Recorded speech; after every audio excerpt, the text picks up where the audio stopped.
Hey, I'm Sven Masterson, one of the co-founders and mentors in the Mentoring Men community. And let me tell you, I've started this video now about 3 or 4 times because I keep messing up just getting started. And so this video I want to make is to actually respond to a question I receive all the time, usually from men who are in the mentoring program with us, who are running into an understanding of what the inside chatter and inside emotional life that they encounter is like, what's going on, and how to understand it differently.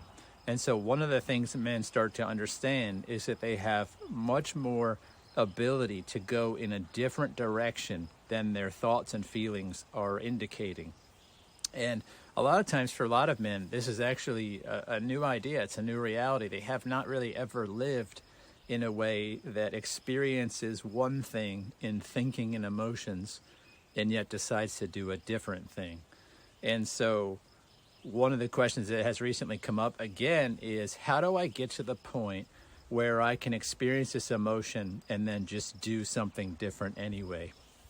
And the irony of asking such a question is the question itself is born out of believing that I can't do anything I don't feel. I can't do anything that is different than what I think. And that is the problem, actually, that many men are encountering, that men don't know how to live outside of their thoughts and outside of their emotions. And my favorite metaphor for this is, imagine you're driving down 25 miles of highway, right? I live in an area outside of where my nearest city is about 20 minutes away. And so I have to get in my car if I want to go do business of some kind and drive about, 20 miles. And I see billboard after billboard after billboard on this stretch of highway. Here in Pennsylvania, for example, we have a common convenience store called Sheetz, and it's kind of in the mid-Atlantic region and whatnot. And so as soon as I pull on that highway, I'm going to start seeing signs for, are you hungry? Do you want this cheeseburger? Do you want this junk food?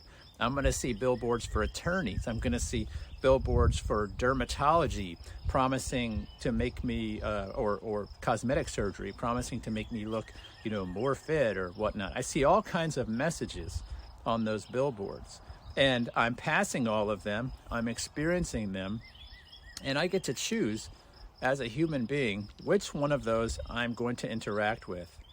Now, if I'm starving, and if I'm not feeling good about my appearance, and if I feel legally at risk, I'm going to have a particular interest in what those billboards are saying. They're going to mean something to me. Maybe they'll compel me to stop at Sheetz and get some junk food. Maybe they'll compel me to call an attorney and to reach out to them for a legal rescue. Maybe I'll actually call and get a consult with this cosmetology or cosmetic surgery and dermatology, because I might have insecurities there.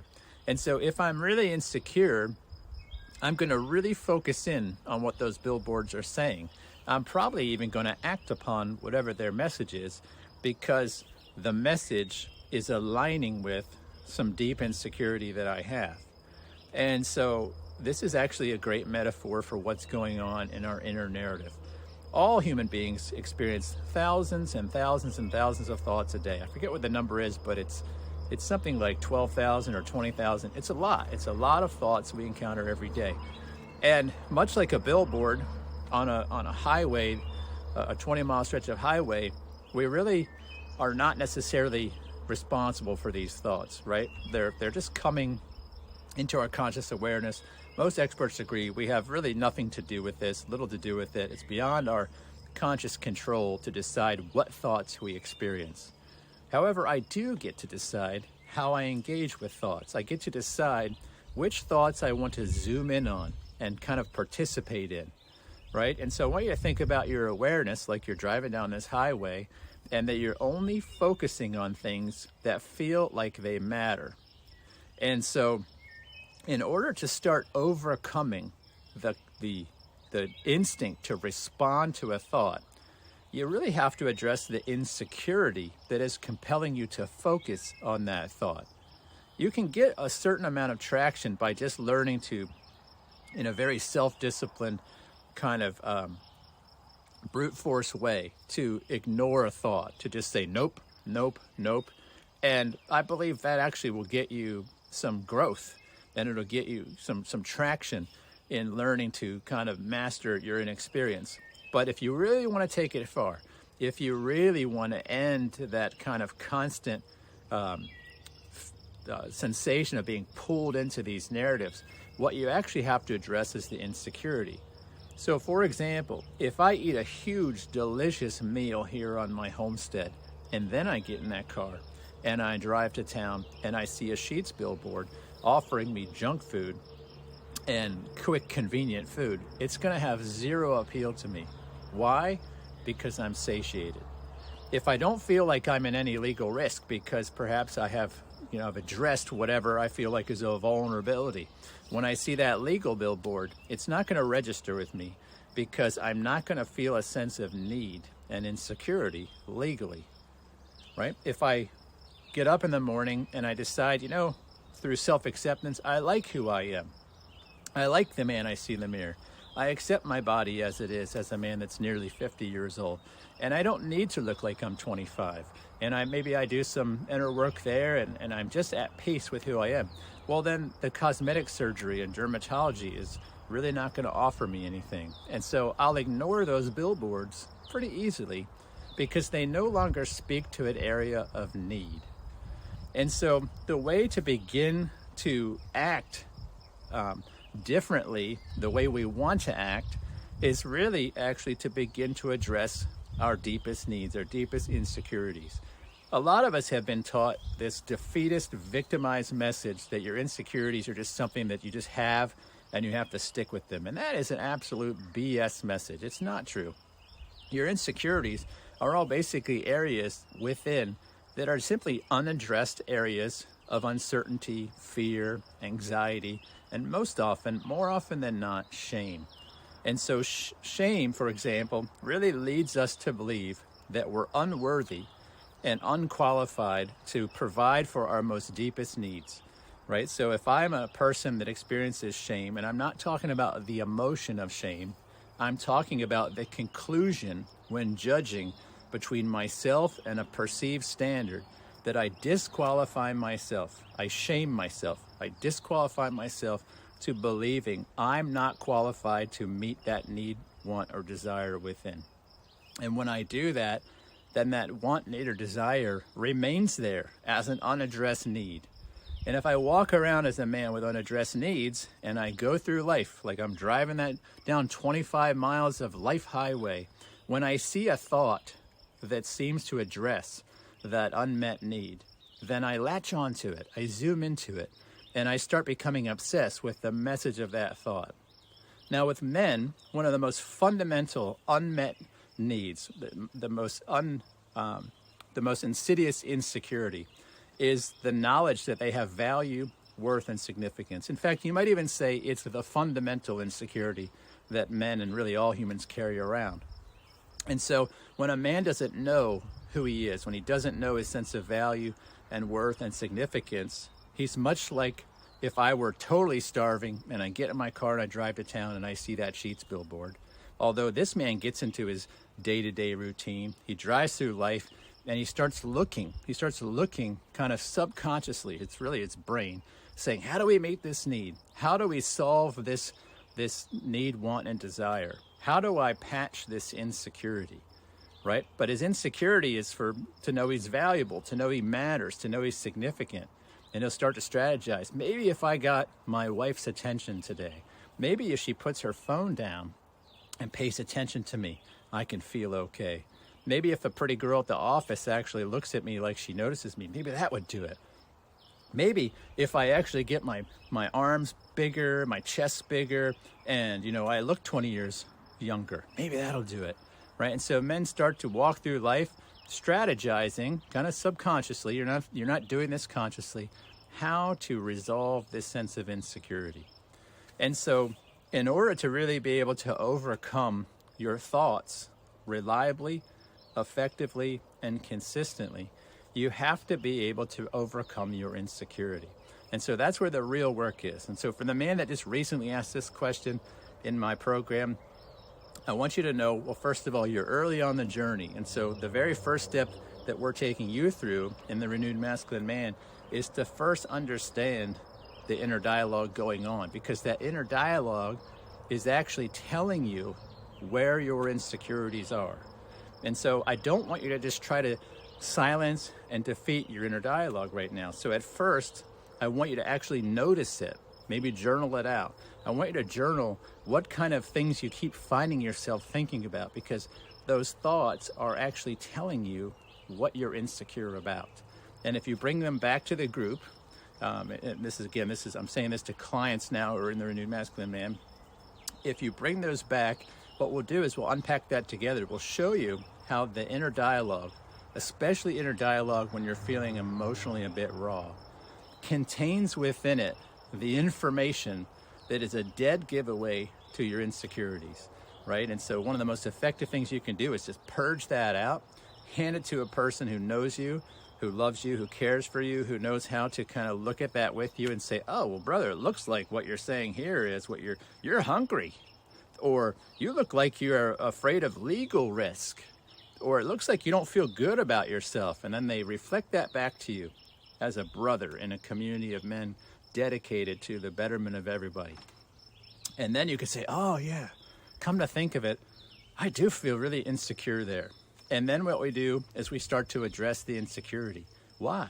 Why do you feel unqualified to meet this basic need in your life? Why do you feel like a man who doesn't have value and worth and significance? And brother, that opens the door to really the Pandora's box of beliefs that you've carried around since childhood that are all about how you're not worthy of the life that you want. And so we work on those and we practice better stories, better beliefs, because the reality is you form those beliefs as a young person, maybe 4, 5, 6 years old, and you haven't really thought about or refined them since. And now you're 46 years old, you're looking at these consequences in your life, not realizing the consequences, the results you carry around in your life today are built on those beliefs from 40 years ago. And so we build new beliefs, and thanks to the power in our brains to be neuroplastic, we can rewrite them. We can choose to believe new things, and we practice that. We ingrain new belief systems in our brain, and we start to live in them. And when we live in those, lo and behold, we have new emotions. You see, our emotions are not static. Experts today, especially Dr. Lisa Feldman Barrett, who's, I think, one of the most bright and profoundly insightful people in emotions research today, what we find is our emotions are actually just related to these patterns of learning. And so when we learn new things about new ways to engage life, new ways to engage the world, we have new emotions. Now, I know factually and experientially in my own life, but also in the lives of lots and lots of men doing this, that it works. We have man after man who reports having an entirely new emotional experience at the end of the renewed masculine man. And it's because he is uncovering really these deepest needs, these insecurities, these things he's ashamed about, these things he feels judged or he has at some point judged himself about. He comes to new and superior conclusions about his value and worth and significance and his worthiness for love. Then he starts driving down those highways of life with a full stomach, with a peaceful heart, and with a renewed mind. And when he does that, his emotional landscape changes. Now, it's a lot easier to master your insides when your emotional landscape is at peace. That's called emotional resiliency. That's part of the package of what we are offering men as a community and in our mentoring program, is that men learn emotional resiliency. They learn how to do hard things even though they don't feel it. That's just part of maturity as a man, is you have to do things that you don't feel like sometimes. And you know, it's a lot easier when you're in a community of men who will keep encouraging you that way. And so I hope I've given you a little bit of a glimpse into the overall process. This is a process that we see repeatedly and reliably work for a man who will own himself, a man who will actually make the hard decision to keep going in the direction that he wants to go, even though it's hard. Metaphorically speaking, that's like a man who's saying, I'm hungry, but I'm not stopping at Sheetz. I feel legally at risk, but I'm not calling that attorney, right? I'm not too keen on how I feel about myself right now, but I don't believe cosmetic surgery is going to fix that. And so he keeps going down that road. Now, if I made you curious about all that, and sorry to be bouncing all over the place a little bit here, I want you to scroll down in the comments or in the description of the video, and you'll find a link. You'll find several links. The first link you'll find is a place you can set up a session with me personally or one of the other mentors in our community, and we could talk more about this process. We can talk more about the billboards you're encountering every day and how to actually uncover them and understand them and use them to be an overcomer in life. That's the first thing you can do. The second link you'll find is a link to sign up to our community. Now, that community does not include the Renewed Masculine Man, but it is a kind of a baby step into the community where you can uncover a lot of the things we're talking about, but not really in any kind of curated, intentional order. Nevertheless, it's a great way for a man who just wants to dabble, man who wants to kind of check us out, and without a lot of risk. It's $25 a month, has lots of free or included courses, a great way to start your journey. And then that last link in the description is the link to finding out more about the Renewed Masculine Man. You can sign up there. That is a very, very deep dive into your inner workings. I just want to say right now, it is not for the average man. And I don't mean that in some sort of elitist way, just that it is for men that are ready to do the hard work of self-mastery, the inside work, the man who wants to be the leader of his life on an inside, the man who is not waiting for someone to show up and rescue and lead him into that process, but is willing to actually put on his backpack and walk that trail by his own calories. That's the guy who that's for, and it's only for that guy. But you can find that information below that third link. It's called the Renewed Masculine Man. And if you sound like that kind of guy, we want you to take a hard look at that and maybe reach out and talk to us about that. All right, with that, I wish you the best on your journey to emotional resiliency, your journey towards mastering self and this inner dialogue that can so easily trip us up. And I hope to see you soon in another video. Take care.